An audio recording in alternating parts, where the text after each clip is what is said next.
হামলাকারীদের উপর সন্ত্রাসীদের বিরুদ্ধে নেওয়া হয়নি। আমরা শঙ্কা করছি যে এটা সরকারের সর্বোচ্চ পর্যায়ের পৃষ্ঠপোষকতাতেই হচ্ছে, যেহেতু তারা কোনো ধরনের ব্যবস্থা গ্রহণ করছে না। এবং আপনারা দেখেছেন যে গতকালকে যখন হামলার পরে মামলা করার জন্য আমাদের কেন্দ্রীয় নেতৃবৃন্দ, আমাদের আহ্বায়ক নাহিদ ইসলাম সহ হবিগঞ্জ পৌঁছানোর চেষ্টা করেন, তাদেরকে শ্রীমঙ্গলে আটকে দেওয়া হয়। সেখানে ট্রাক দিয়ে, তারপর রাস্তায় পুলিশ ব্যারিকেড দিয়ে সেখানে তাদেরকে আটকানো হয়। আপনারা জানেন যে হবিগঞ্জ শহরে 144 জারি করা হয়েছিল, কিন্তু শ্রীমঙ্গলে কোনো ধরনের 144 সেখানে ছিল না। অনেকটা বেআইনিভাবে তাদেরকে সেখানে দীর্ঘক্ষণ আটকে রাখা হয়। সেখানে আমাদের কয়েকজন মেম্বার অফ পার্লামেন্ট ছিলেন, পার্টির সিনিয়র নেতৃবৃন্দ ছিলেন, পার্টির নারী নেতৃবৃন্দকে সেখানে পুলিশ হেনস্থা করে। কিন্তু আমাদের নেতৃবৃন্দ সেখানে অবস্থান গ্রহণ করেন, আমাদের সদস্য সচিবও সেখানে ছিলেন। পরবর্তীতে তারা সেখানে, আপনারা জানেন, একটি মামলা দায়ের করে এসেছেন।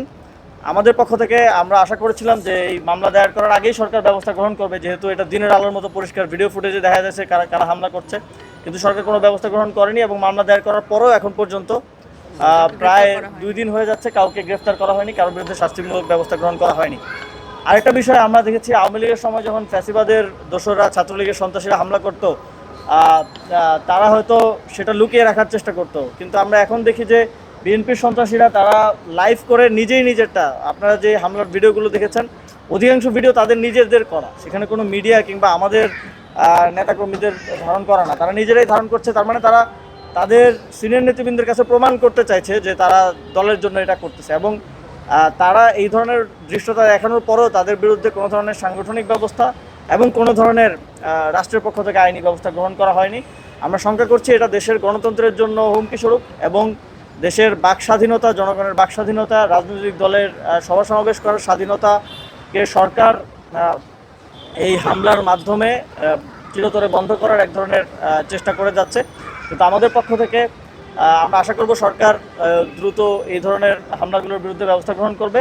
কিন্তু জাতীয় নাগরিক পার্টি আমাদের যে স্বাভাবিক কার্যক্রম, আমাদের যে বিরোধী দল হিসেবে আমাদের যেই জনগণের প্রতি আমাদের যে কমিটমেন্ট, সেই জায়গা থেকে আমরা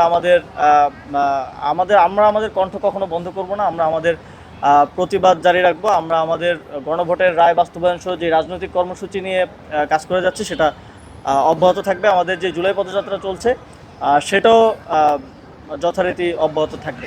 আপনাদের সকলকে আবারও আজকে উপস্থিত হওয়ার জন্য ধন্যবাদ জানিয়ে আমার কথা শেষ করছি।